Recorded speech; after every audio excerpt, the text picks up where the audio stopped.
3ពាក្យដែលបង្ហាញពីអារម្មណ៍ភ្ញាក់ផ្អើលរបស់អ្នកនរគ្នា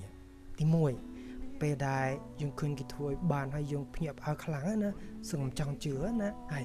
すごいじゃんすごいじゃんថាប្រឡងថាអត់ចេះអីទេតែពេលបានបន្ទុកពេញすごいじゃんすごいじゃんលយម៉ែហើយលយម៉ែហើយអត់ចង់ជឿណាហើយទី2よくできたねよくできたね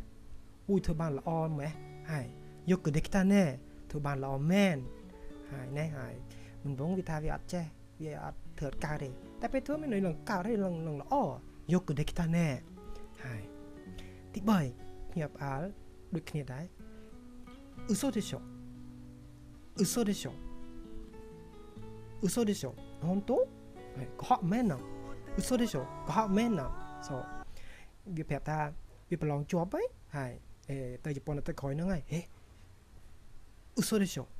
ហើយកុហកមែនណាលឿមែនជាប់លឿមែនទៅក្រោយហ្នឹងហើយ嘘でしょ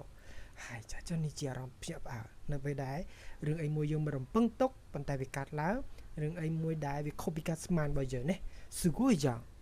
よくできたね嘘でしょ